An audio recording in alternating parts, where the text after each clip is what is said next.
বিশ্বনবী মুহাম্মদুর রাসূলুল্লাহ সাল্লাল্লাহু আলাইহি ওয়াসাল্লাম এর সামনে যে সকল সাহাবা আজমাইন থাকতেন, এই সাহাবা আজমাইনের মতো যদি ঈমান এবং এই সাহাবা আজমাইনের মতো যদি ভালোবাসা আমার আপনার মধ্যে হয়ে যায়, আল্লাহ রাব্বুল আলামিন এই পৃথিবী থেকে আমাদেরকে জান্নাতুল ফেরদাউসের মালিক করে পাঠাবেন।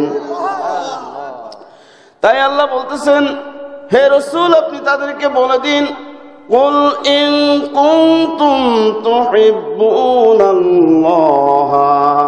তারা যদি আমি আল্লাহকে ভালোবাসতে চায়, হে রাসূল আমি আল্লাহকে ভালোবাসা লাগবে না, ফাত্তাবিউনি, তারা যেন আপনার অনুসরণ করে। আপনার অনুসরণ যদি তারা করে, ইউহিব্বুকুমুল্লাহ, আমি আল্লাহই তাদেরকে ভালোবাসবো, আর আমি আল্লাহ তাদেরকে ভালোবাসে জীবনের সমস্ত গুনাহ খাতাগুলো মাফ করে দিব। সম্মানিত বন্ধুরে, বিশ্বনবীর ভালোবাসা, বিশ্বনবীর ইত্তেবা, বিশ্বনবীর অনুসরণ যতক্ষণ পর্যন্ত আমার আপনার মধ্যে না আসবে, আমার আপনার ঈমান ততক্ষণ পর্যন্ত পরিপূর্ণ হবে না।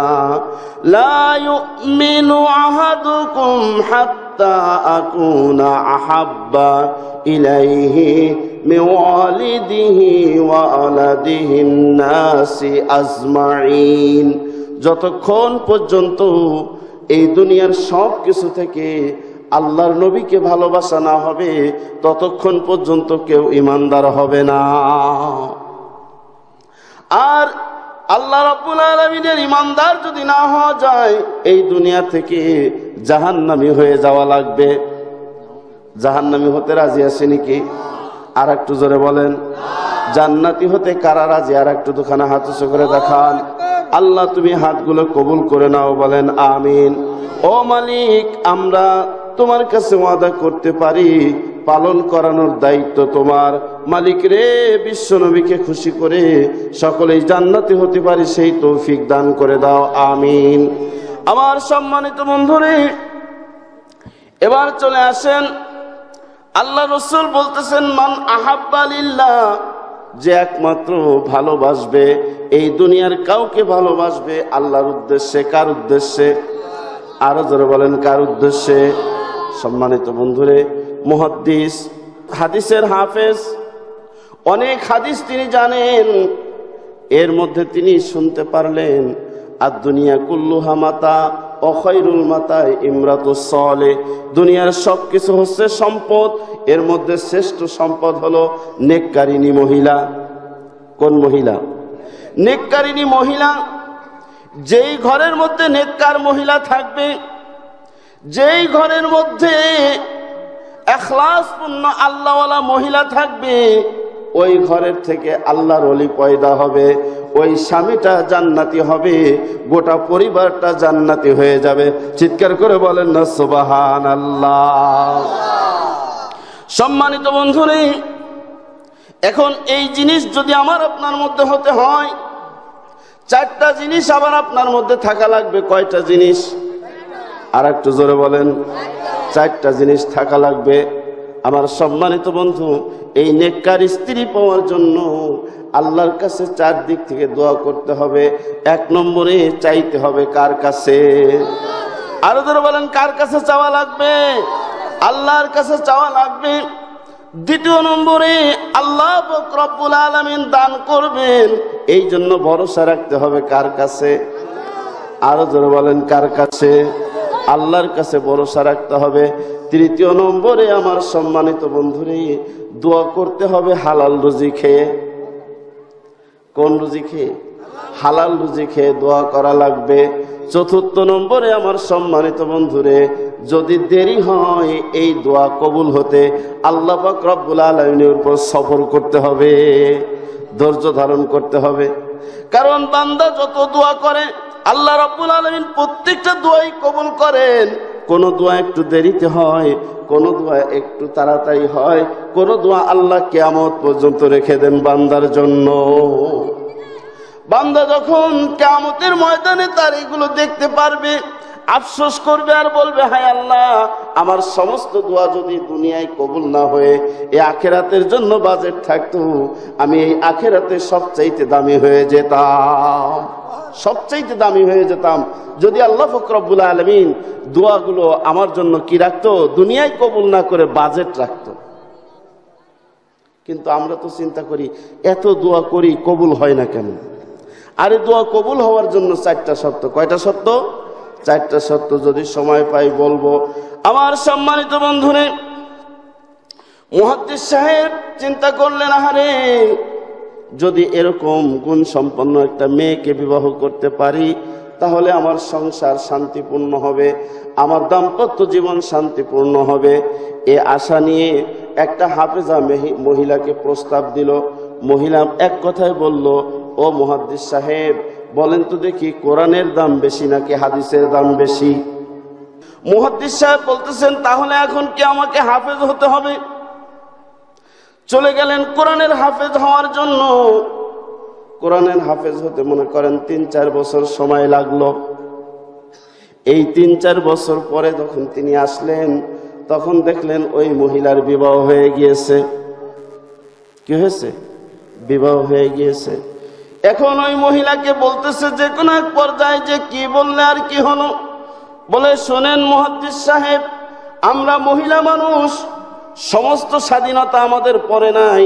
আপনার সাথে ভালোবাসা এটা যদি প্রকাশ করি তাহলে এই দুনিয়ার মানুষ আপনাকেও ঘৃণিত মনে করবে, আর আমি মহিলা একজন কোরআনের হাফেজা, আমাকেও ঘৃণিত মনে করবে। এই জন্য এটা প্রকাশ করি নাই। তবে আমাদের দেশে একটা ব্যাপার আছে, সেই ব্যাপারটা হলো রাত্রে পলাপলি। বিবাহ করে রেখে যায়, লক্ষ লক্ষ টাকা অ্যাকাউন্টে আসে, কিছুদিন পরে ওই মেয়ে চলে যায়। আছে কিনা বলেন? আছে কিনা বলেন? আমার সম্মানিত বন্ধুরে, তাহলে আপনি অমুক দিন অমুক সময় এরকম টাইমে আসবেন, আপনার সাথে আমি পলিয়ে চলে যাব। এবার ওই মহিলা চিন্তা করতেছে, আরে, আমিও তো একজন কোরআনের হাফেজা, যার সাথে বিবাহ হয়েছে সেও তো একজন দিনদার মানুষ। এই পরিবেশটা যদি করি তাহলে জিল্লাতুল আলেম জিল্লাতুল আলম, একজন আলেমের পদস্খলন মানে হলো সারা পৃথিবীর পদস্খলন। স্বাভাবিক মানুষ একটা ভুল করলে এটা স্বাভাবিকভাবে নেওয়া যায়, কিন্তু একটা আলেম যদি ভুল করে এটা কিন্তু স্বাভাবিক হয় না। এই জন্য বলা হয়েছে একজন আলেমের ভুল সারা পৃথিবীর ভুল। কিন্তু মুহাদ্দিস সাহেব তো অপেক্ষা করবেন না, অবশ্যই আসবেন। কি করে এটা রক্ষা করা যায়? মহিলাদের কিছু চিকুন বুদ্ধি আছে, যেই চিকুন বুদ্ধিগুলো পুরুষের মধ্যে নাই। কথা ঠিক কিনা? এই জন্য আল্লাহ রাব্বুল আলামিন বলতেছেন, চক্রান্ত যদি পুরুষের হয়, চক্রান্ত যদি শয়তানের হয়, তাহলে এই চক্রান্তগুলো বড় দুর্বল, বড় ছোট। কিন্তু যদি চক্রান্ত মহিলাদের থেকে হয়, ইন্না কুন্না কাইদা আজিম, যদি মহিলাদের চক্রান্ত হয় এটা বড় কঠিন।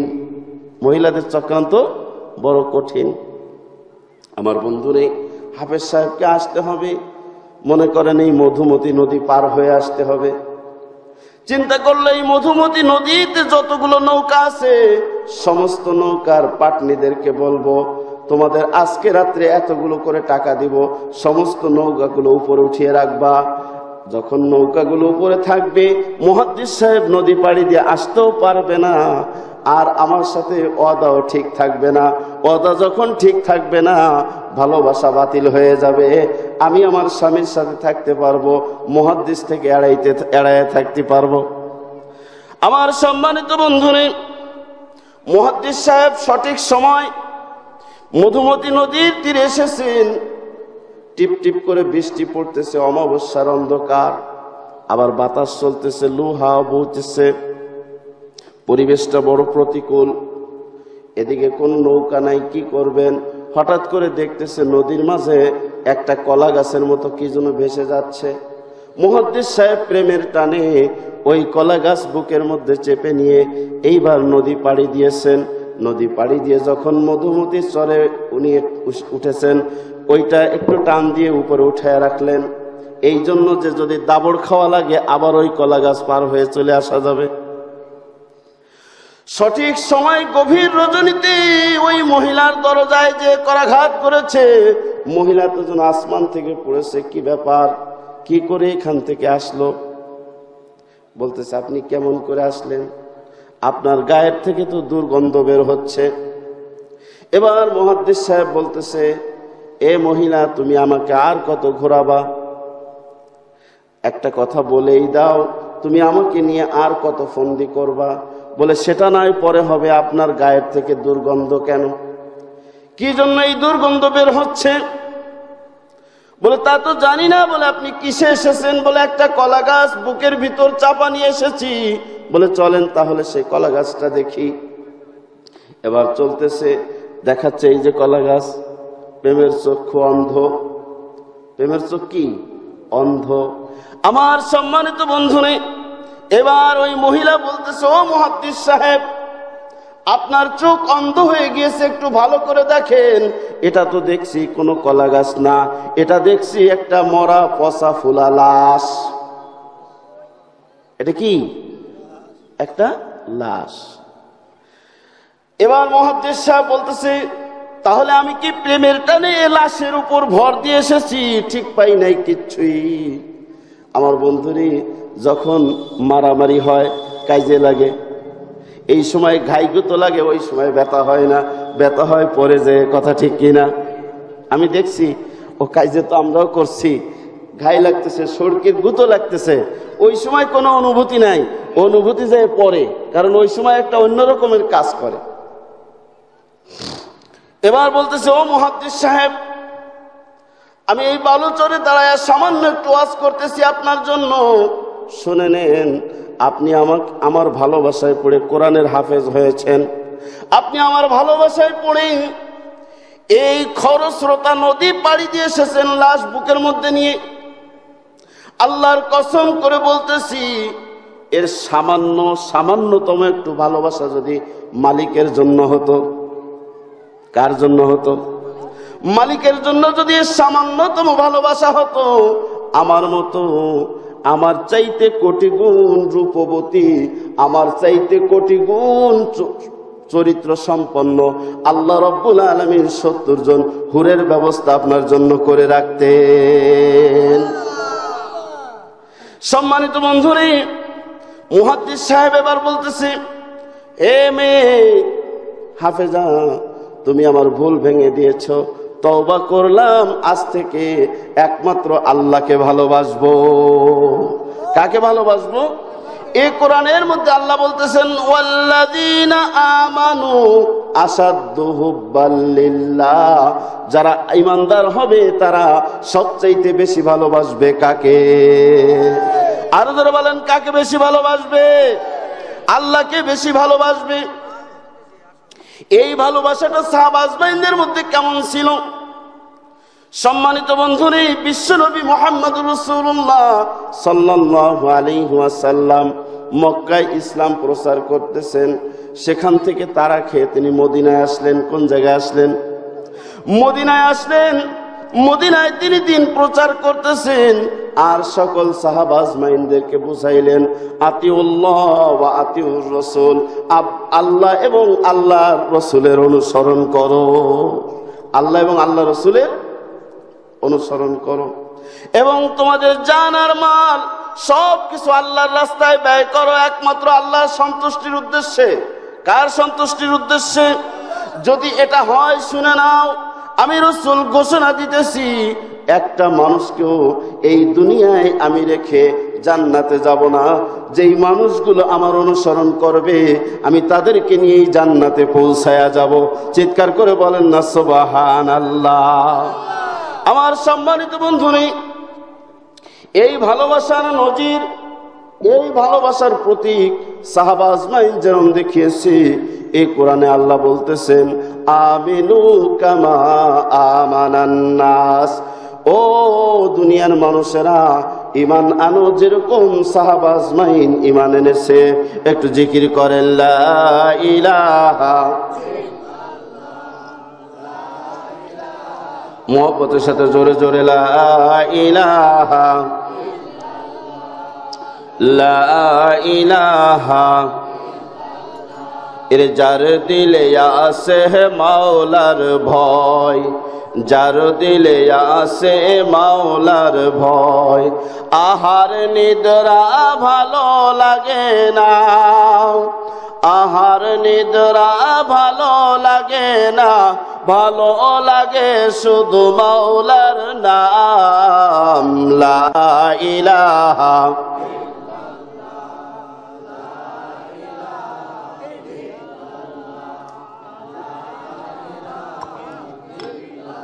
লা ইলাহা ইল্লাল্লাহু মুহাম্মাদুর সাল্লাল্লাহু আলাইহি ওয়াসাল্লাম। ভালোবাসা যদি আল্লাহর উদ্দেশ্যে থাকে, ও সম্মানিত বন্ধুরে, আবু জাহেল ছিল সেই সময়ের সবচাইতে শ্রেষ্ঠ সুন্দর, সেই সময়ের সবচাইতে শ্রেষ্ঠ জ্ঞানী, সেই সময়ের সবচাইতে শ্রেষ্ঠ যুবক, কিন্তু ভালোবাসাটা আল্লাহর জন্য ছিল না। কার জন্য ছিল না? আল্লাহর জন্য ভালোবাসা ছিল না। এই জন্য আল্লাহ পাক রব্বুল আলামিনের কাছে দামি না বেদামি? আর ধরে বলেন দামি না বেদামি? অথচ আমার বন্ধুর দাড় কাকের চাইতো কালো, ঠোঁটগুলো মোটা মোটা, ঠ্যাং লম্বা। ও সম্মানিত বন্ধুরে, একটা মানুষকে বিশ্রী দেখার জন্য যতগুলো পয়েন্ট দরকার, যতগুলো পরিবেশ দরকার, তা ছিল হাফসি গোলাম বিলালের মধ্যে। কিন্তু আল্লাহর জন্য ভালোবাসা ছিল। এই আল্লাহর জন্য ভালোবাসা থাকার কারণে বিশ্বনবী আমার বলতেছেন, আহারে আমি নবী থাকি দুনিয়ায়, আর বিলালের খড়মের ওই পায়ের শব্দ শোনা যায় আরশ মহল্লায়। চিৎকার করে বলেন না সুবহানাল্লাহ।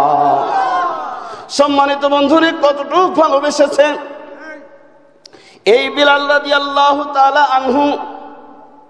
ওয়াল্লাযীনা আমানু আশাদ্দু হুব্বাল লিল্লাহ, যারা ঈমানদার হবে সবচেয়ে বেশি ভালোবাসা কার জন্য? আরো জোরে বলেন কার জন্য? আল্লাহর জন্যই ভালোবাসা হবে। বন্ধুরে, বিলালের ঘটনা আপনাদের সবারই জানা, আমি শুধু একটু পয়েন্ট আপনাদেরকে সামনে বলতেছি।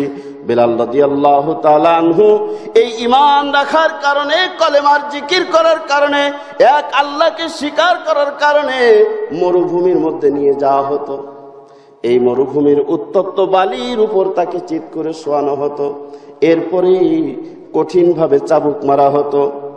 কঠিনভাবে চাবুক মারার পর রক্তাক্ত যখন হয়ে যেত, বিলালকে বলা হতো, বিলাল ঈমান ছাড়, তাহলে তোকে নাজাত করে দেব, স্বাধীন করে দেব। বিলাল রাদিয়াল্লাহু তাআলা আনহু বলতেন, যতক্ষণ পর্যন্ত আমার শরীরের মধ্যে রক্ত চলবে, যতক্ষণ পর্যন্ত হায়াত থাকবে, এই হায়াতের জিন্দেগিতে ঈমান ছাড়তে রাজি না। সন্ধ্যা যখন হয়ে যেত, ও বন্ধুরে, এই নির্যাতন অবস্থায় বিলালকে ঘোড়ার পিছনে বেঁধে দেওয়া হতো। এই ঘোড়ার পিছনে বেঁধে দিয়ে ঘোড়াকে দ্রুত চালানো হতো। গোশতগুলো ওই মরুভূমির মধ্যে পাথরের সাথে মিশে থাকতো। আমার বন্ধুরে, বেলাল এই দুনিয়ার কোনো উহু আহা করতেন না, সবসময় তার দিলে থাকতো লা ইলাহা ইল্লাল্লাহু মুহাম্মাদুর রাসূলুল্লাহ সাল্লাল্লাহু আলাইহি ওয়াসাল্লাম। গায়ের গোশতগুলো চলে যেত। এই ক্লান্ত অবস্থায় বিলালকে যখন উমাইয়া ঘরের ভিতর নিত, আবার নির্যাতন করতো আর বলতো, ও বিলাল, আর কতক্ষণ ওই কলেমার জিকির করবা? আর কতক্ষণ পর্যন্ত ওই আল্লাহর উপর ঈমান রাখবা? এখন কি তুমি সহ্য করতে পারতেছো? এখনো সময় আছে, কলেমা ছেড়ে দিয়ে আমার সাথে একত্বতা ঘোষণা করে দাও। ও বিলাল, তোমাকে আমি মুক্তি দিয়ে দিব। আমার বন্ধুরে, বিলাল বলে, না, আমি কখনো ছাড়তে রাজি নাই কলেমা। আবারও নির্যাতন, চিৎকার হতেছে। এইবার বিলাল কলেমা পড়তে পারে না, শুধু আহাদ আহাদ বলতেছে। ওই পাশ দিয়ে যাইতেছেন আবু বকর সিদ্দিক রাদিয়াল্লাহু তাআলা আনহু। আবু বকর সিদ্দিক রাদিয়াল্লাহু তাআলা আনহু চিন্তা করেন, উমাইয়ার বাড়ি তো কলেমার জিকির হওয়ার কথা না, এই বাড়ি তো কলেমার জিকির হওয়ার কথা না। কারণটা কি? কি হলো? উমায়ের বাড়িতে দাঁড়িয়ে আছি। উমাইয়া দৌড়ে এসে বলতেছে, আবু বকর একটা ঘটনা শোনো। পাগল মানুষ দেখেছি, নির্বোধ মানুষ দেখেছি, এরকম নির্বোধ মানুষ তো এই পর্যন্ত দেখি নাই। বলে, শোনো, মরুভূমির মধ্যে নির্যাতন করলাম এইভাবে, এরপর আমার বাড়িতে এনে এভাবে নির্যাতন করলাম। কিতাবে আসছে আবু বকর রাদিয়াল্লাহু তাআলা আনহু বিলালের নির্যাতনের কথা শুনতেছেন আর চোখ দিয়ে দরদর করে পানি পড়তেছেন। এমন সময় বলতেছেন, উমাইয়া, ও বিলাল, আবু বকর শোনো। এরপরে আমি তার 2 হাত পায়ে 2টা পেরেক, 4 হাত পায়ে 4টা পেরেক আমি পুঁতে দিলাম। এরপরে পাথর চাপা দিলাম। বিলাল কলেমা লা ইলাহা ইল্লাল্লাহ বলতে পারে না, শুধু আহাদ আহাদ বলতেছি। এরপর আমি বললাম, ও বিলাল, এখনো কি তোমার মাথা ঠিক হয় না? এখনো কি তুমি ওই কলেমা ছাড়তে পারবা না? বিলাল তাও ছাড়ে না। আবু বকর, এরকম দুর্বল, এরকম জ্ঞানহীন মানুষকে তুমি দেখছো নাকি? সম্মানিত বন্ধুরে, আবু বকর বলতেছে, তাহলে ও উমাইয়া, এই মানুষটা যেহেতু অকেজো মানুষ, এই মানুষটা যেহেতু তোমার কথা শোনে না, এই মানুষটাকে আমার কাছে দিয়ে দাও। আমার কাছে ওর চাইতে ভালো গোলাম আছে, তার একটা তোমাকে দিয়ে দিই। উমাইয়া বলতেছে, দিয়ে দিতে পারি, অনেক অর্থ দেওয়া লাগবে। কি দেওয়া লাগবে? অর্থ দেওয়া লাগবে। আল্লাহ রাসূল বলতেছেন, যেই ব্যক্তি আল্লাহর সন্তুষ্টির উদ্দেশ্যে, কার সন্তুষ্টির উদ্দেশ্যে? ওয়াতালিল্লাহ, যে ব্যক্তি কোনো কিছু দান করবে আল্লাহর সন্তুষ্টির উদ্দেশ্যে। কার সন্তুষ্টি? আল্লাহর সন্তুষ্টির উদ্দেশ্যে। এবার বলতেছে, বিলালকে আজাদ করতে কত লাগবে? বলে, বলো তুমি কত দিবা? বলে, না, তুমি চাও, কত চাও? তুমি যা চাইবা তাই দিব। এক পর্যায়ে উমাইয়া একটা সম্পদ, একটা অর্থ চেয়ে বসলো। আবু বকর দাঁড়ায় বলতেছে, উমাইয়া, উমাইয়ার মনে আঘাত দেওয়ার জন্য। আবু বকর বলতেছে, ও উমাইয়া রে, তুমি তো জানো না কার সামনে কোন ঘটনা প্রকাশ করলে। তুমি যতবার বলেছো ততবার আমার কলিজায় আঘাত লেগেছে রে। উমাইয়া শোনো, তুমি যে অর্থে চেয়েছো এর চাইতে 10 গুণ অর্থ যদি চাইতে, আমি আজকে তোমার কাছে বিলালকে রেখে যেতাম না। এর চাইতে যদি 10 গুণ অর্থ চাইতে, তাহলে আমি বিলালকে রেখে যেতাম না। আমার সম্মানিত বন্ধুরে, আল্লাহ পাক রব্বুল আলামিন রাসূলের কাছে ঘোষণা করে দিলেন, ইয়া রাসূলুল্লাহ, আজকে আবু বকর আমার বিলালের জন্য, বিলালকে আজাদ করার জন্য যে কাজটুকু করলো, আমি আল্লাহ খুশি হয়েছি। আমি আল্লাহ রব্বুল আলামিন এই ঘোষণা করে দিলাম, যতদিন পর্যন্ত কলেমার দাওয়াত চলবে, যত মানুষ এই দিনের কথা বলবে, প্রত্যেকটা মানুষের দাওয়াতের একটা নেকির অংশ আবু বকরের কবরে পৌঁছায়া যাবে। চিৎকার করে বলেন না সুবহানাল্লাহ। আমার সম্মানিত বন্ধুরে, এবার বিশ্বনবী বলতেছেন, ওমান আবগাদালিল্লাহ, যে আল্লাহর সন্তুষ্টির উদ্দেশ্যে কারোর উপর শত্রুতা পোষণ করবে। কার সন্তুষ্টির উদ্দেশ্যে? আর একটু জোরে বলেন, কার সন্তুষ্টির উদ্দেশ্যে? আল্লাহর সন্তুষ্টির উদ্দেশ্যে যে মানুষ কারো প্রতি শত্রুতা পোষণ করবে, আল্লাহ পাক রব্বুল আলামিন যদি এই সন্তুষ্ট থেকে কবুল করে নেন, তাকে জান্নাত দান করবেন। বিশ্বনবী মুহাম্মদ রাসূলুল্লাহ সাল্লাল্লাহু আলাইহি ওয়াসাল্লাম মদিনায় আসলেন। এই মদিনায় এসে কোরআন নিয়ে তিনি দেশটা পরিচালনা করতে লাগলেন। যেই মানুষগুলো ছিল মৈদ মাতাল, যেই মানুষগুলো ছিল নিকৃষ্ট, সেই মানুষগুলো সোনায় পরিণত হয়ে গেল, সোনার মানুষে পরিণত হয়ে গেল। এক পর্যায়ে আবু জেহেল, উতবা, সাইবা এরা বলে দিল, ও মুহাম্মদ, এভাবে কোরআন দিয়ে তোমার দিন প্রচার করতে দেওয়া যাবে না। যদি দিন প্রচার করতে হয় তাহলে বদরের ময়দানে মোকাবেলা করা লাগবে। কোন ময়দানে? আরো জোরে বলেন, কোন ময়দানে? বদরের ময়দানে মোকাবেলা করা লাগবে। আমার সম্মানিত বন্ধুরা, বিশ্বনবী মুহাম্মদ রাসূলুল্লাহ সাল্লাল্লাহু আলাইহি ওয়াসাল্লাম সাহাবা আজমাইনদেরকে ডাক দিয়ে বললেন, ও সাহাবা আজমাইন, ইসলামের প্রথম যুদ্ধ হবে বদরের যুদ্ধ।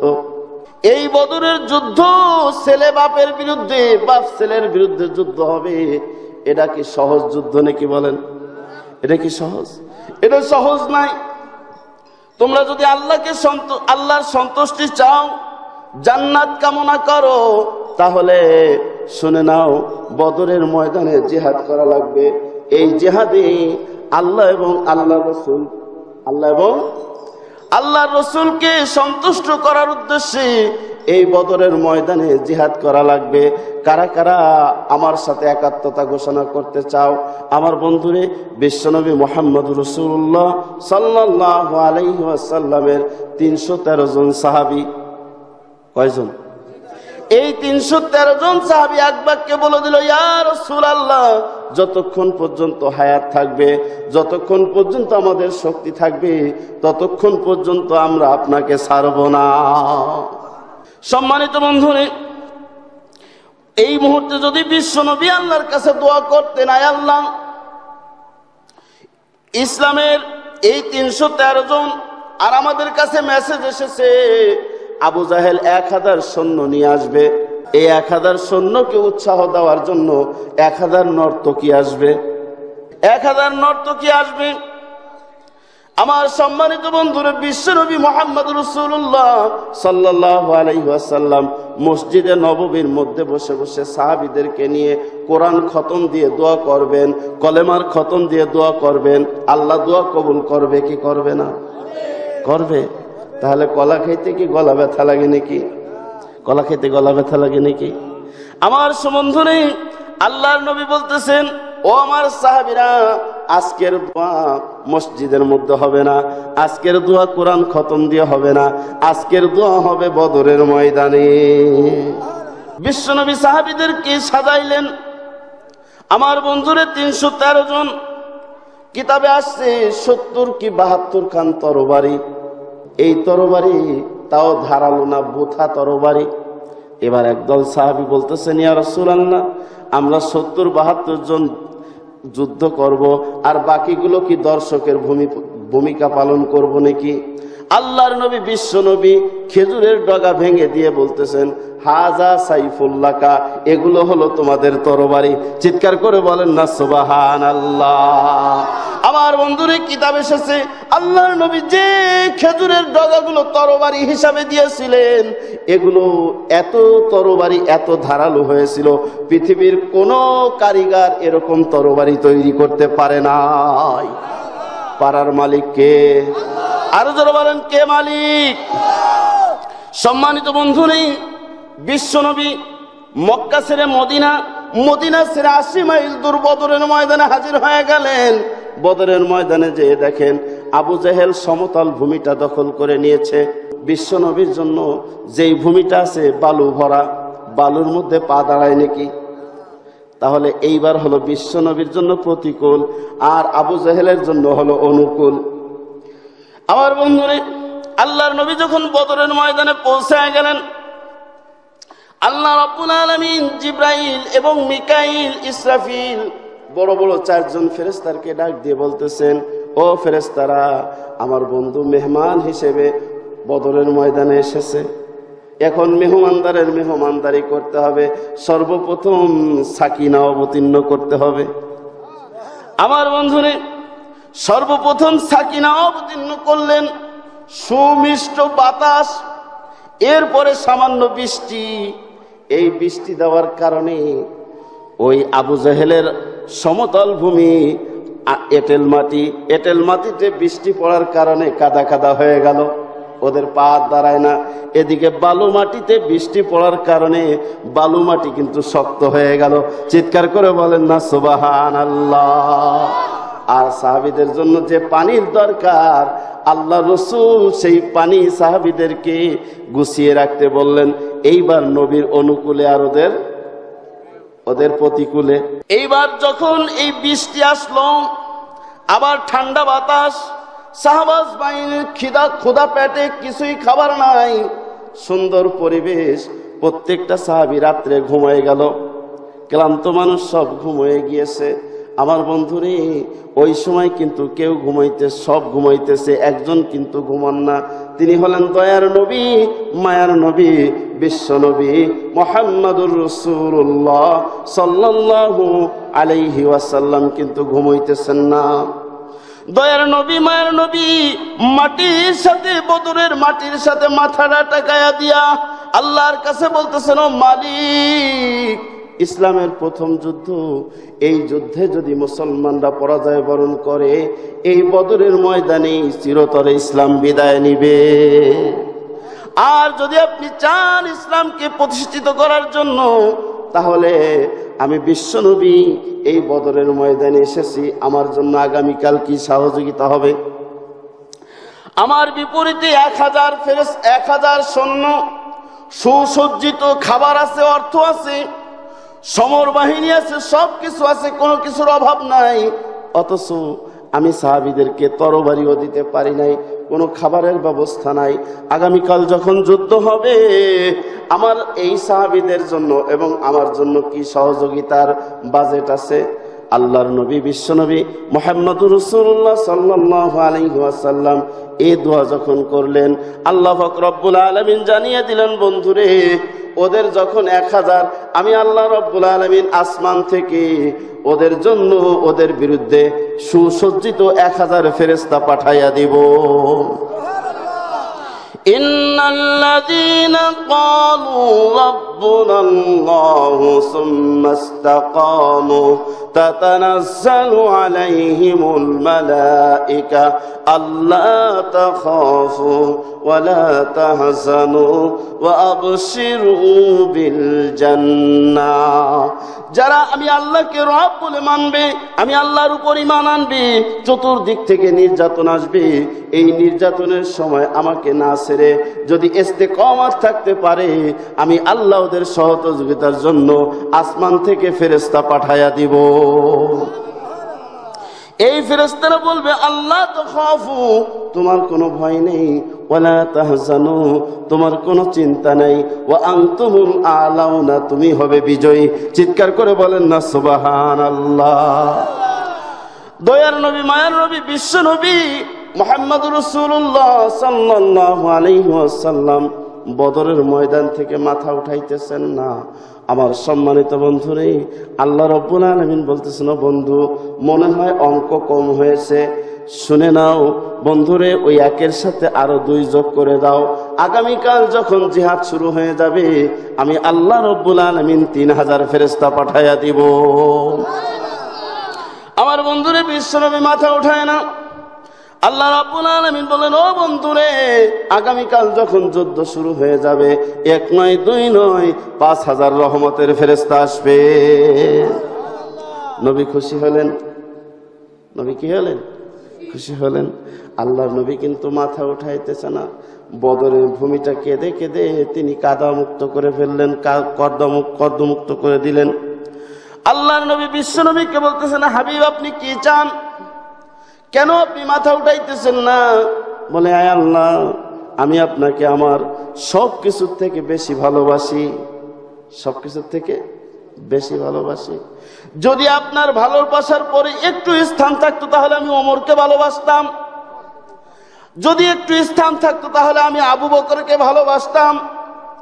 আমার মধ্যে একমাত্র আপনার ভালোবাসা ছাড়া আর কারো কোনো ভালোবাসা। বিশ্বনবী মুহাম্মদুর রাসূলুল্লাহ সাল্লাল্লাহু আলাইহি ওয়াসাল্লাম বলতেছেন, আয় আল্লাহ, আমি আপনার ভালোবাসায় মক্কা ছেড়ে মদিনায় আসলাম। মদিনা থেকে 80 মাইল দূর বদরের ময়দানে হাজির হলাম। ইয়া রাব্বাল আলামিন, আপনার বন্ধু খলিল আমাদের জাতির পিতা। এই জাতির পিতা যখন আগুনের মধ্যে নিক্ষিপ্ত হয়েছিল, জিব্রাইল, আজরাইল, ইসরাফিল, মিকাইল, বড় বড় 4 জন ফেরেশতা এসে বলেছিল, ও ইব্রাহিম, একটু অনুমতি দিন, আমাদের পাখার ডানার বাড়ি দিয়ে নমরুদের আগুন দিয়ে নমরুদের বালাখানা ছাই করে দে। তখন আপনার খলিল বলেছিল, এ ফেরেশতারা মার চাইতে বেশি তাকে বলে ডাইন। মার চাইতে যদি কেউ বেশি ভালোবাসে, তাহলে সেটা হবে কি? ডাইন। তার মানে আমাকে ক্ষতি করবে। আমার সম্মানিত বন্ধুরে বলতেছে, এই ফেরেশতারা, আমার মালিক যদি আমারে পোড়ায়া জ্বালায়া খুশি হয়, তোরা কেন ব্যারিকেড দিস? আর আমার মালিক আমার চাইতে, তোদের চাইতে কোটি গুণে বেশি খবর রাখে। যদি আমাকে বাঁচাইতে চায়, ওই নমরুদের আগুন আমার জন্য বালাখানা হতে পারে কি পারে না? আয় আল্লাহ, সেই সময় আপনার খলিল কিন্তু ফেরেশতাদের সহযোগিতা নেয়নি। আপনার খলিলের চাইতে আমি অনেক দামি। সে ছিল খলিল আর আমি হলাম বন্ধু। সুতরাং খলিল যদি ফেরেশতার সহযোগিতা না নেয়, আমি আপনার হাবিব বিশ্বনবী মুহাম্মদুর রাসূলুল্লাহ সাল্লাল্লাহু আলাইহি ওয়াসাল্লাম আমাকে সৃষ্টি না করলে কিছুই সৃষ্টি হতো না। আপনি কেন আমাকে ফেরেশতার লোভ দেখান? আপনি কেন আমাকে ফেরেশতার লোভ দেখান?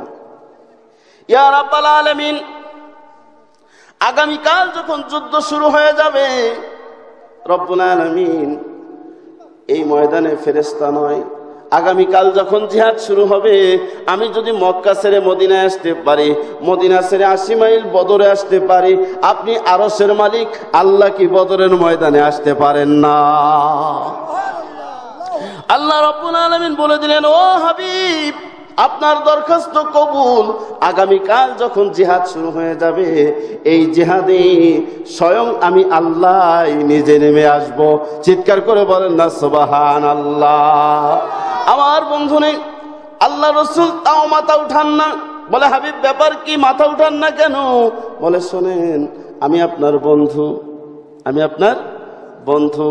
আমি সিস্টেমে দোয়া করেছি, কবুল হয়েছে, কিন্তু এই দিন প্রতিষ্ঠিত করার জন্য, এই কলেমা প্রতিষ্ঠিত করার জন্য, এই কোরআন প্রতিষ্ঠিত করার জন্য কত সাহাবা আজমাইন, কতই আমার উম্মতেরা কষ্ট করবে। এই জায়গায় তাদের জন্য আপনার কি ফয়সালা থাকবে?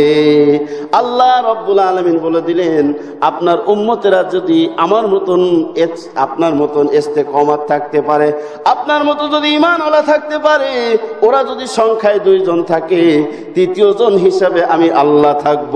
চিৎকার করে বলেন না সুবহানাল্লাহ। আমার সম্মানিত বন্ধুরা, এই যুদ্ধ যখন শুরু হয়ে গেল, এই যুদ্ধে বাপ আর সন্তান মুখোমুখি, বাপ আর সন্তান মুখোমুখি। সন্তানের কাছে বাপ তরবারি নিয়ে গিয়ে চলে আসতেছে, সন্তান পিছে চলে যাইতেছে। বাপ চিন্তা করে, হারে ও তো আমাকে ছাড়বে না, কারণ এই দুনিয়ার কাফের মুশরিক যারা, বেদিন যারা, ইমানদারদেরকে ভয় করে কি করে না? ভয় করে কি করে না? অবশ্যই অবশ্যই এত ভয় করে।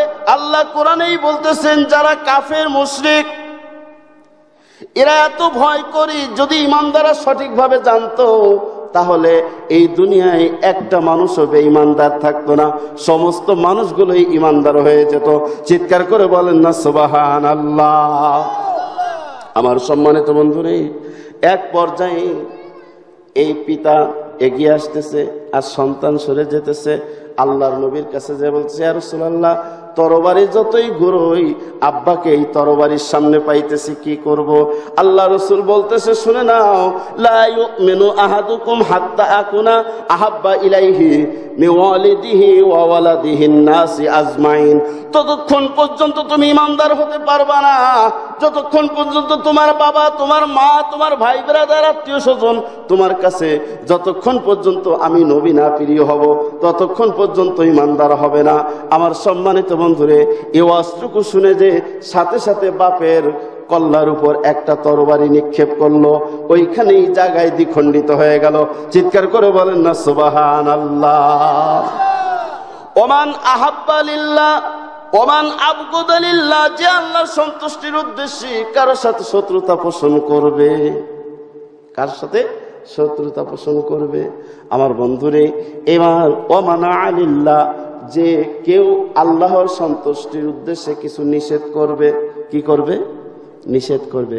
বনি ইসরাইলের মধ্যে একজন আবেদ, এই আবেদ বড় আল্লাহওয়ালা, কলেমার জিকির করে, তাহাজ্জুদ নামাজ পড়ে। ও বন্ধুরে, যে সময় যে নামাজগুলো আসে সেই নামাজগুলো পড়ে, কিন্তু পাশে একটা বট গাছ, কি গাছ? এই বটগাছের পাশে পূজা হইতেছে, ঢোল বাজাইতেছে, মানুষ এসে বলতেছে ও আবেদ, এই যে এই ওয়াকামগুলো চলতেছে, রাসূল বলতেছে মান রাআ মিনকুম মুনকারা ফালিয়ুগাইয়িরু বিয়াদিহি ফামান লাম ইস্তাতি ফাবিল্লিসানি ওয়া মান লাম ইস্তাতি ফাবিকলবি ওয়া যালিকা আদওয়াফুল ঈমান। কারো সামনে যদি কোনো অন্যায় কাজ হতে দেখো তাহলে হাত দ্বারা প্রতিহত করবে, যদি ক্ষমতা না থাকে মুখ দিয়ে বলবে, যদি এ ক্ষমতাও না থাকে অন্তর দিয়ে ভয় ঘৃণা করবে। যালিকা আদওয়াফুল ঈমান, এটা হলো ঈমানের সর্বনিম্ন স্তর। আমার সম্মানিত বন্ধুরে, আবেদ এ কথা শুনে চলে গেল বটগাছটা কাটার জন্য। বটগাছটা যখন কাটতে যাবে পাশেই শয়তান, কে বলেন? শয়তান বলে আমার সাথে মোকাবেলা করা লাগবে। শয়তানের সাথে মোকাবেলা শুরু হয়ে গেল। ও বন্ধুরে, শয়তান তলে আবেদ উপরে, শয়তান তলে আবেদ উপরে। যাই হোক, এক পর্যায়ে শয়তান বলল, দেখেন আপনারা ওই গাছ কাটতে যাওয়ার দরকার নাই, প্রত্যেক দিন 2টা করে স্বর্ণের মুদ্রা দিব। ও বন্ধুরে, 3 দিনে 6টা স্বর্ণের মুদ্রা, চতুর্থ দিন হয়ে যায় কোনো স্বর্ণের মুদ্রা নাই, পঞ্চম দিন হয়ে যায় স্বর্ণের মুদ্রা নাই, এদিকে ঢোলের বাড়ি আরো বেশি করে হচ্ছে। এইবার আবেদ বড় রাগান্বিত, স্বর্ণের মুদ্রা নাই আবার ঢোলের বাড়ি বেশি, বড় কুড়াল নিয়ে এবারও ছুটছেন শয়তানের সাথে আবার মোকাবেলা। বলে গাছ কাটতে গেলে আমার সাথে মোকাবেলা করা লাগবে। লেগে গেল আমার বন্ধুরে, আজকে আবেদ তলে শয়তান উপরে। শয়তানকে বলতেছে, কিরে আগের দিন তো এই অবস্থা ছিল, আজকে কেন এই অবস্থা? বলে সেই দিন একমাত্র আল্লাহর ভালোবাসা এসেছিলে, আল্লাহর ভালোবাসা এসেছিলে, যার কারণে আমি তলে ছিলাম। আমার মতো শয়তান 100 যদি তোমার সাথে মোকাবেলা করত তাহলে আমরা 100 পরাজয় বরণ করতাম, তুমি একাই জয়ী হয়ে যেতে। আর আজকে এসেছো স্বর্ণ মুদ্রার লোভে। ও বন্ধুরে, এই জন্য আজকে আমরা কত ওয়াজ শুনি, কত ওয়াজ করি, কত সালাত আদায় করি, আমাদের মধ্যে আল্লাহর সন্তুষ্টির উদ্দেশ্য আছে নাকি বলেন? আল্লাহর সন্তুষ্টির উদ্দেশ্য নেই। যদি আল্লাহর সন্তুষ্টির উদ্দেশ্যে থাকতো, ও সম্মানিত বন্ধুরে, সাহাবা আজমাইন একটা কথা বলেছে, সাথে সাথে আল্লাহ কবুল করেছে, কথা ঠিক কিনা? আগের পীর আউলিয়াগণ ও বন্ধু বলেছে, হুজুর শিশিতে ফু পড়ে নাই, বলে ধরো, শিশি যখন ধরেছে হাত সহ বাষ্ট হয়ে গেছে, কথা ঠিক কিনা? আর আজকে আমরা হুজুররা বাড়েও ফাটাইতে পারি না, কথা ঠিক কিনা? এই জন্য আমার সম্মানিত বন্ধুরে, আল্লাহ বলতেছেন, ও দুনিয়ার মানুষ, সাইজ হওয়ার জন্য, ও দুনিয়ার মানুষ, ইমানদার হওয়ার জন্য একটা জিনিস আছে, সেটা হলো মৃত্যুর ভয়। কিসের ভয়? আরো জোরে বলেন, কিসের ভয়? এই সময় যদি আমার কাছে কানে এসে যায়, ডাক্তার যদি বলে, হুজুর যে মোটা হয়েছো তুমি, মনে হয় আর বেশি দিন বাঁচবে না, সর্বোচ্চ 1 সপ্তাহ তুমি বাঁচবে, আমি হুজুরের মাথা ঠিক থাকবে না বলেন? আপনাদের কথা বাদ দিলাম, আমি হুজুরের মাথা ঠিক থাকবে নাকি বলেন? আল্লাহর নবী, বিশ্ব নবী মুহাম্মদ রাসূলুল্লাহ সাল্লাল্লাহু আলাইহি ওয়াসাল্লাম এক সাহাবীকে বলতেছেন, ও সাহাবী, কতক্ষণ তোমার বাঁচার আশা আছে? সাহাবী একটা উত্তর দিলেন, আল্লাহর নবী উত্তর দিলেন, সাহাবী রে, আমি ডান দিকে সালাম ফিরাইছি, বাম দিকে সালাম ফিরাইতে পারবো কি পারবো না, এ আশাও আমার নাই, এ আশাও আমার। সুতরাং আমরা এখানে যারা আছি, ও সম্মানিত বন্ধুরে, কখন মৃত্যু হিসেবে জানি না। একমাত্র দুনিয়ার কোনো কিছু ভালোবাসতে হলে কার জন্য ভালোবাসবো? কোনো কিছু দান করলে কার সন্তুষ্টির উদ্দেশ্যে? কারো সাথে শত্রুতা হলে কার জন্য? নাকি জমি জমা নিয়ে, নাকি আমার রাজনীতি আমার পক্ষে হয় নাই এই জন্য? হ্যাঁ, কার জন্য? আল্লাহর জন্য যদি ভালোবাসা হয়, আমার আল্লাহ রব্বুল আলামিন বলতেছেন, ও বান্দা, আমি আল্লাহ তোমাকে এমন কিছু জিনিস দেখাবো যা পৃথিবীর কোনো চোখ দেখে নাই। চিৎকার করে বলেন না সুবহানাল্লাহ। সম্মানিত বন্ধুরে, এ কত ভালোবাসা এই জন্য করেছেন। বদরের ময়দানে যুদ্ধ হয়েছে, এই যুদ্ধ থেকে আমার সম্মানিত বন্ধু কয়েকজন সাহাবী যেতে পারেন নাই, এই জন্য মনে বড় কষ্ট। উহুদের ময়দানে এরা অংশগ্রহণ করেছেন। এই উহুদের ময়দানে অংশগ্রহণ করার জন্য একজন মহিলা, তার স্বামীও গেছে, 3টা ছেলেও গিয়েছে।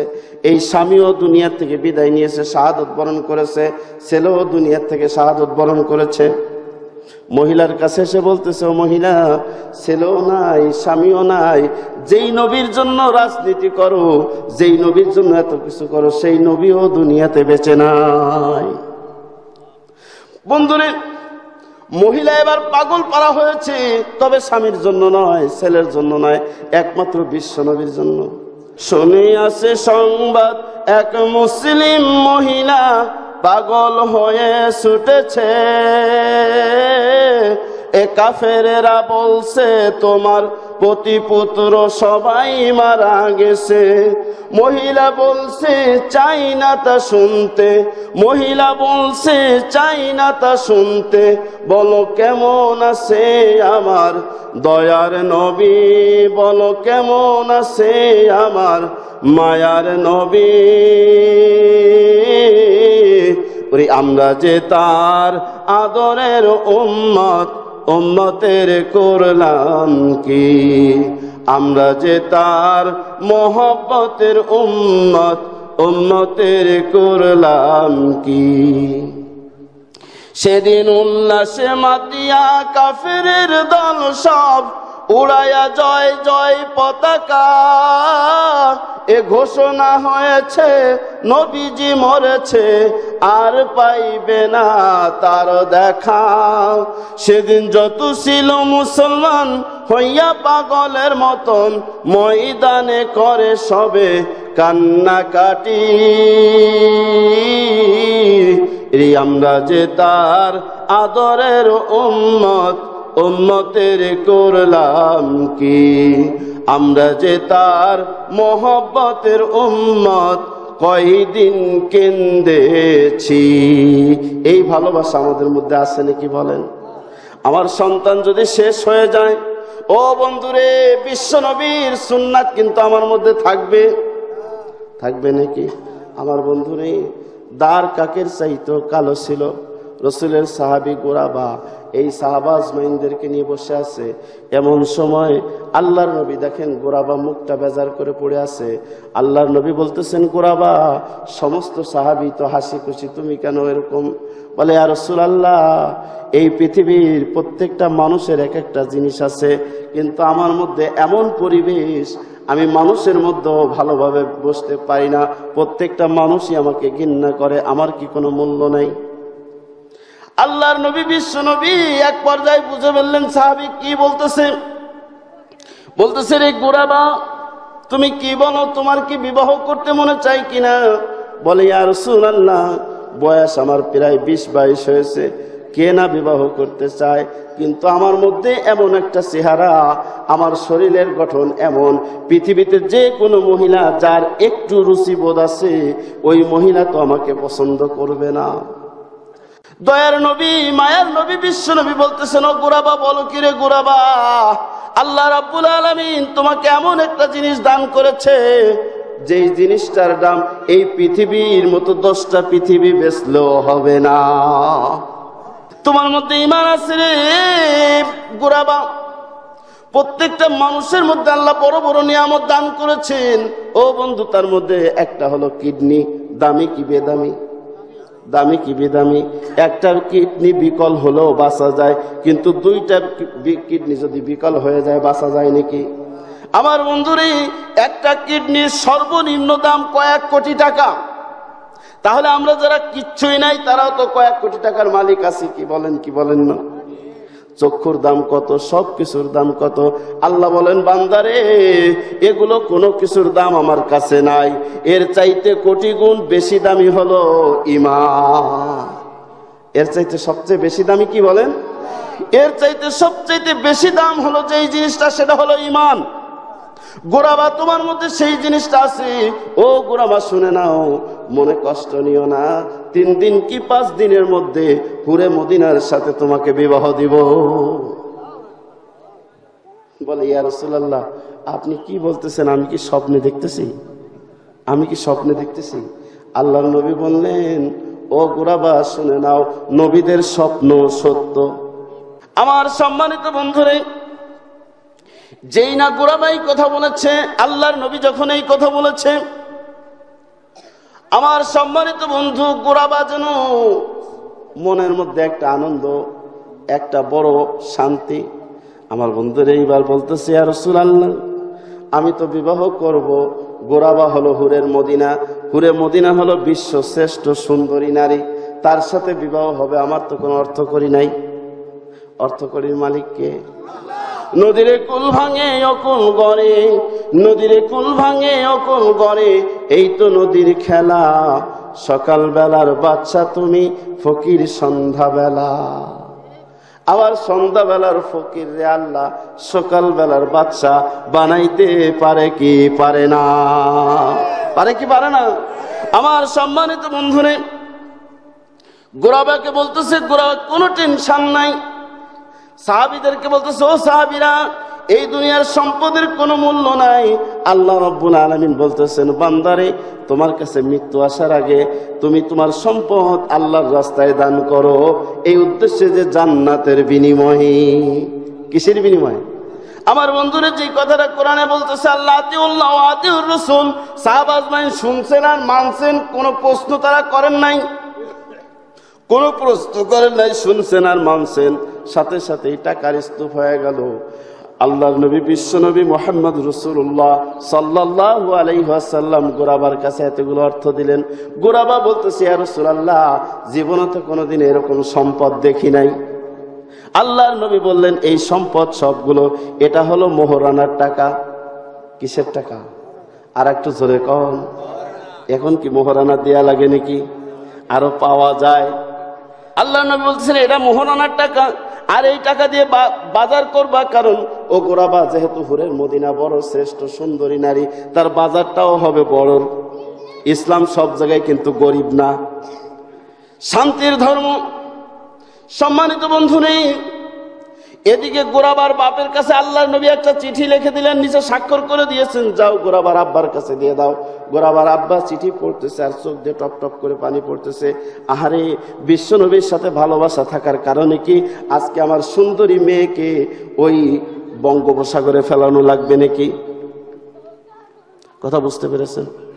প্রত্যেকটা বাপই তো চায় তার মেয়েকে একটা ভালো জায়গায় বিবাহ দিক। যেই না ছেলের বর্ণনা পেয়েছে, ছেলের বর্ণনা এই গোরাবার বাপের মধ্যে মনে কষ্ট, ওই হুরে মদিনার বাপের মধ্যে মনে বড় কষ্ট।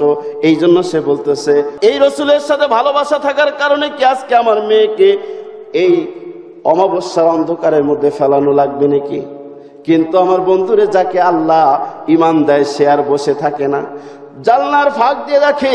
আব্বা ওই চিঠি পড়তেছে আর কাঁদতেছে। গোরাবার ওই হুরে মদিনা বলতেছে, আব্বা চিঠিটা আমার কাছে দেন। চিঠিটা দিয়ে বলতেছে, আব্বা জানেন, এই পৃথিবীতে কোনো মেয়ের বিবাহের প্রস্তাব বিশ্বনবী দেয় না। আব্বারে জানেন, এই চিঠির নিচে কার স্বাক্ষর রয়েছে?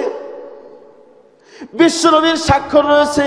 আমি মহিলা, আমার 5 পয়সারও দাম নাই, বিশ্বনবীর কথার বড় দাম আছে। আমি যদি নবীর কথা অনুযায়ী রাজি হয়ে যাই, কিয়ামতের ময়দানে আল্লাহর কাছে বড় দাম। চিৎকার করে বলেন না সুবহানাল্লাহ। আব্বারে, আপনি যদি দেরি করেন, আমি আজকে বোঝা মহিলা, আমি আজকে বয়স্কা মহিলা। আব্বারে, আমি সব ভালোই বুঝি, আপনি যদিও না বোঝেন, আপনি আমার কাছে দেন, আমি চিঠিতে স্বাক্ষর করে দিতেছি, আমি গোরাবার সাথে বিবাহে রাজি। আমি গোরাবার সাথে বিবাহে রাজি। কালো মানুষরে সুন্দর বানাইতে পারে কে? সুন্দর মানুষরে কালো বানাইতে পারে কে? কোটি কোটি টাকার মালিক রে বন্ধু ফকির বানাইতে পারে কে? দিয়া ধন বুঝে মন, কেড়ে নিতে কতক্ষণ।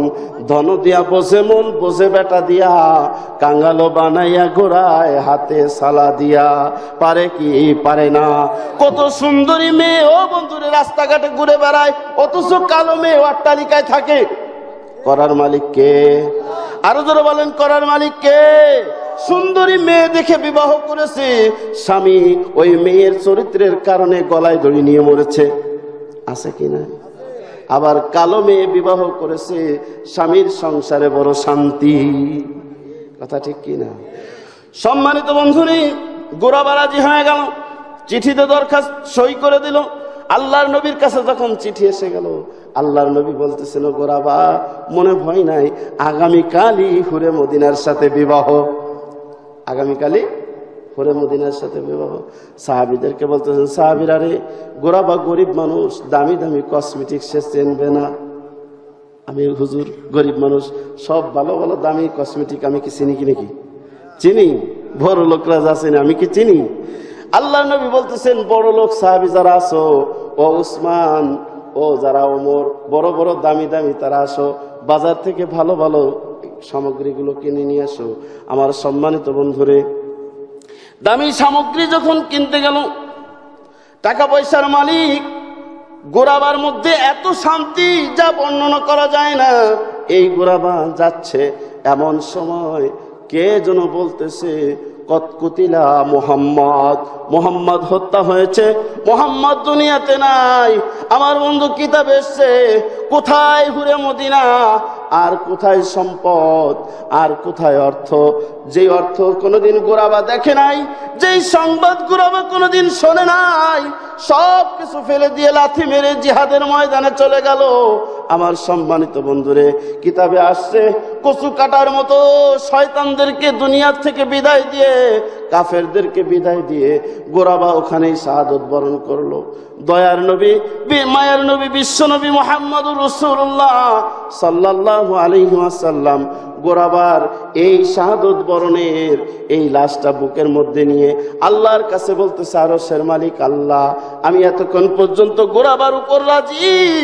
আয় আল্লাহ, তুমি গোরাবাকে তোমার বান্দা হিসাবে কবুল করে নাও। আল্লাহ, আগামীকাল গোরাবার বিবাহ তো হুরে মদিনার সাথে, আমার গোরাবাকে বিবাহ দিতে পারলাম না, বাজার কিনতে পারলো না। আয় আল্লাহ, তুমি না বলেছো যারা আমার তোমার রাস্তায় জাহানার মাল বিক্রি করবে তুমি তাদেরকে জান্নাত দিবা, আর ওই জান্নাতের মধ্যে 1 নয় 2 নয় 70টা করে হুর দিবা। আমার গোরাবা যখন কবরে যাবে তার আগেই তুমি আল্লাহ গোরাবাকে ওই হুরগুলোকে একটু দেখাইয়া দাও। সম্মানিত বন্ধুরে, বিশ্বনবী মুহাম্মদুর রাসূলুল্লাহ সাল্লাল্লাহু আলাইহি ওয়াসাল্লাম গোরাবাকে কবরে নামিয়েছেন। এইবার বিশ্বনবী একটু কেঁদে দিলেন, তারপরে হেসে দিলেন, তারপরে মুখখানে ফেরত নিলেন। আল্লাহর নবী সাহাবীরা বলতেছে, ইয়া রাসূলুল্লাহ, একই সময় 3টা কাজ কেমন করে করলেন? হাসলেন বা কেন? কাঁদলেন বা কেন? মুখখানা ফিরাই নিলেন কেন? আল্লাহর নবী বিশ্বনবী বলতেছেন, কাঁদলাম এই কারণে, এই পৃথিবীর স্বার্থ ছাড়া মানুষ, এই পৃথিবীতে এত বড় ত্যাগী মানুষ কেউ হতে পারে না, যেই মানুষটা আগামীকাল তার বিবাহ, আগামীকাল তার, তাও যেন তেন মহিলা না, হুরে মদিনা শ্রেষ্ঠ সুন্দরী মহিলার সাথে যার বিবাহ হবে। এ তো বলতে পারতো, অজুহাত দেখাইতে পারতো, আগামীকাল আমার বিবাহ হবে, আজকে আমি জিহাদে যাব। এ অজুহাত দেখাইতে পারতো কি পারতো না? আমার বন্ধুরা, আজকে ইসলামের কোন কাজে ডাকলে যদি বলা হয়, ও মুরব্বী, বুড়া হয়েছো, এখন কখন মরণের ডাক এসে যায় জানি না, আসো একটু সূরা ফাতিহাটা শিখে নি, বলে আমার সময় নাই। আমাদের কত কাজে প্রতিবন্ধকতা হয়। ও মালিক, সবকিছু তোমার হাতে, সবকিছু আমাদের ভালোর জন্য, কথা ঠিক কিনা? আয় আল্লাহ, তুমি বলেছো বান্দারে বিপদে থাকিস আর যে অবস্থা থাকিস আমার শুকরিয়া আদায় করবি রে বান্দা। আমি ইমানদারকে যদি একটা চড়ও খাওয়াই, সেটা স্বার্থ আছে এর মধ্যে, কি আছে এর মধ্যে? স্বার্থ আছে। এই জন্য আমার বন্ধুদের সর্ব অবস্থায় প্রশংসা করবেন কার? আরো বলেন, কার প্রশংসা করবেন?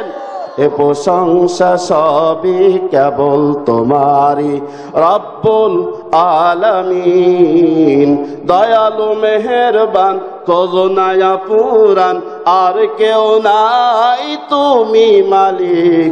শেষ বিচারের দিন, শেষ বিচারের দিন, শেষ বিচারের দিন পর্যন্ত আল্লাহ ছাড়া কিন্তু বাঁচানোর কেউ আছে নাকি?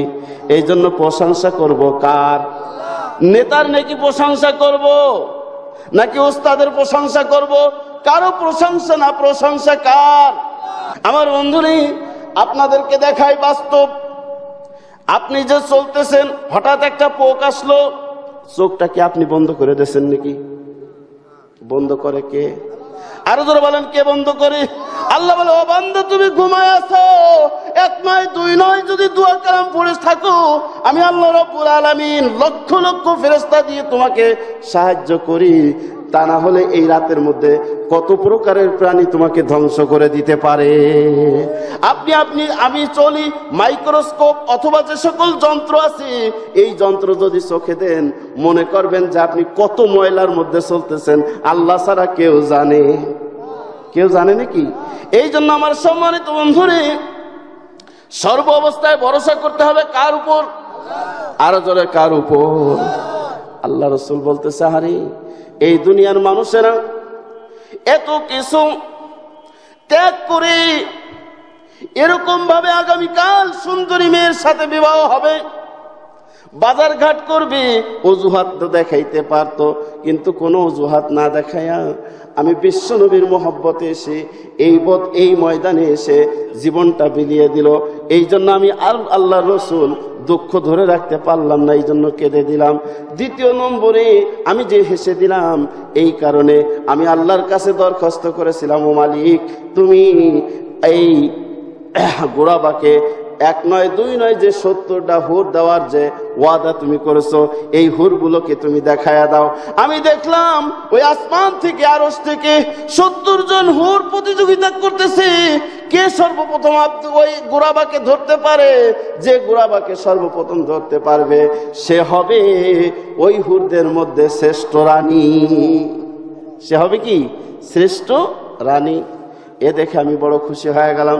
তৃতীয় নম্বরে আমি যে মুখটা ফিরায় নিলাম, এই জন্য আমি মুখটা ফিরায় নিলাম যে হুরেরা যখন নাচানাচি করতেছে, হুরেরা যখন আনন্দ করতেছে, আমি মুহাম্মদ সাল্লাল্লাহু আলাইহি সাল্লাম মনে করলাম এই হুরগুলো তো আমার জন্য জায়েজ নাকি, এদের দেখা আমার জায়েজ নাকি, এই জন্য আমি মুখ ফিরায় নিলাম। এই জন্য আমি মুখ ফিরায় নিলাম। আমার সম্মানিত বন্ধুরে, এখানেও আমরা যারা আছি এরকম ভাবে যদি আল্লাহকে ভালোবাসতে পারি, এই দুনিয়ার থেকেই জান্নাতুল ফেরদাউস দেখতে দেখতে বিদায় নিতে পারবো ইনশাআল্লাহ। রাজি আছি কারা কারা? মুখ দিয়ে না বুক দিয়ে? হ্যাঁ, হাত নামান। আল্লাহুম্মা আমিন। রব্বানা যালামনা আনফুসানা ওয়া ইল্লাম তাগফির লানা وترحمنا لنكونن من الخاسرين رب العالمين। হাজারো মানুষের কানে এ দাওয়াত গিয়েছিল, যাদের উপর দয়া করেছো, মায়া করেছো, আমরা সেই কিছু গুনাহগার বান্দা বান্দি তোমার এই পবিত্র কোরআনের মাজলিসে বসে তোমার হাবিবের শানে শুরু লগ্নে কয়েক মর্তবা দরুদ ও সালাম পেশ করে বড় আশা করে তোমার শাহী দরবারে ভিখারির মতো দুখানা হাত তুলে ধরেছি। মালিক রে,